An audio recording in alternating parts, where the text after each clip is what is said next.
In this video of the Historic Ordnance series, I have the Viet Cong Improvised Claymore Fragmentation Mine. Now, you're probably saying right now, well, security guy, I recognize that when you did that video once before. This is a version that I made off of a picture from one that was being held in a museum. This is as close as I could get to what was in that picture. The one I'm about to show you is actually straight out of TC 5-31, Viet Cong Booby Traps, Mines, and Mine Warfare Techniques from 1969. And in that manual, the one I'm about to show you is listed as Improvised Claymore Fragmentation. So, what's the one that I have to show you? This is it. And this is according to the measurements in the manual.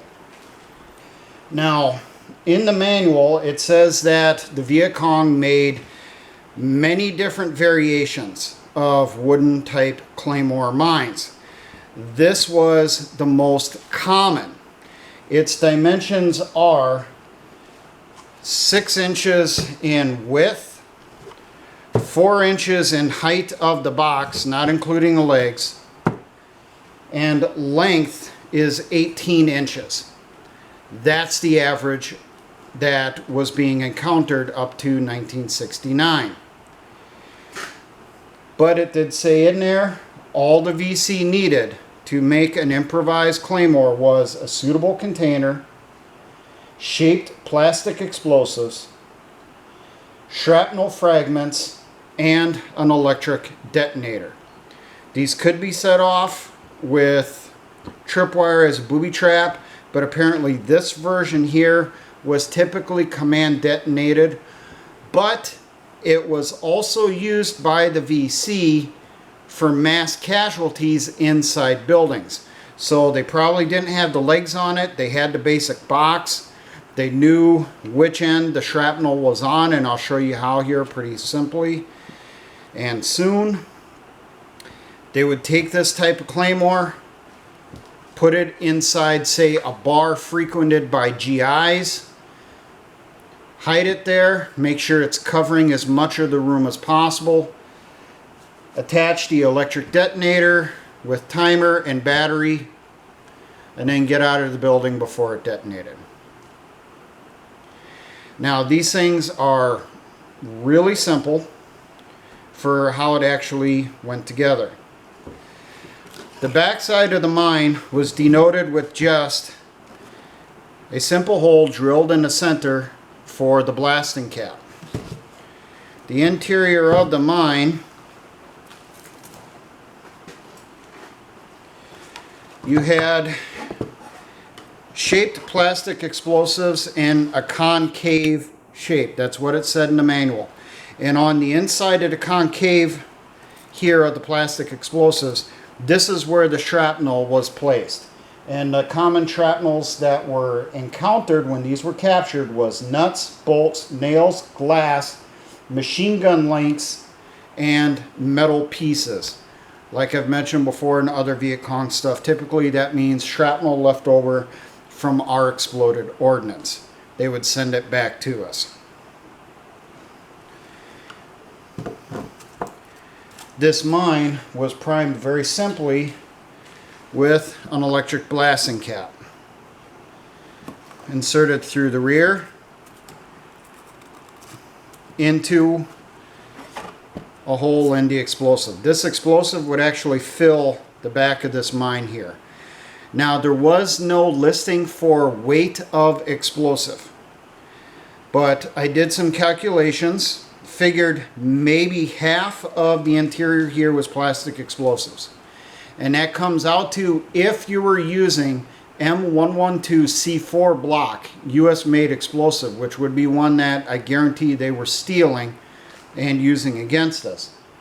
It comes out to 6 sticks of C4, a total of 7.5 pounds, because each stick is 1.25 pounds.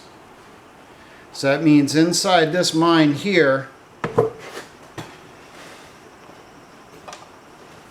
there was that much C4. And these are training aid C4 blocks, improvised ones. That amount of C4 was molded inside this mine. This mine would have been initiated with the use of an electrical wire tied into the leads of the electric blasting cap going to some type of blast machine. And I would not doubt one of the wires that they used the most would be recovered US Claymore wire. Obviously no blasting cap at the other end, left behind by the GIs after ambushes. From personal experience with electric blasting caps,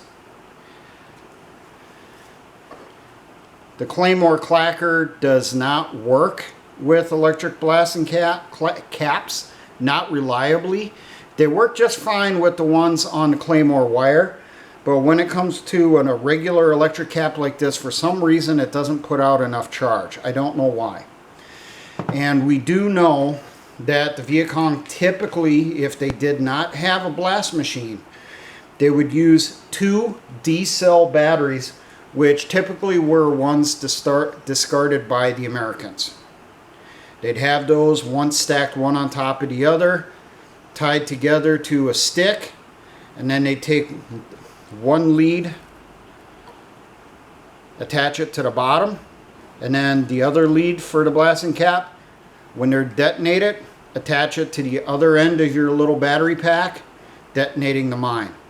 Now, according to the manual, these mines, typically when encountered in the field, were employed in pairs. No word to if it's in series, where both of them would be on the same firing wire, or 2 separates.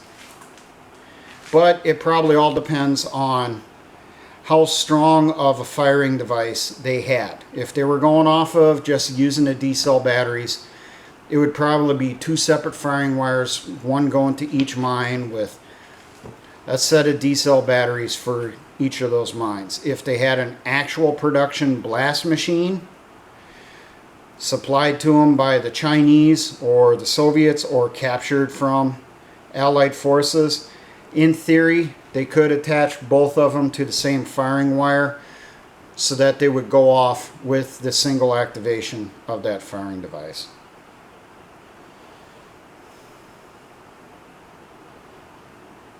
And that's all the information I could find on this.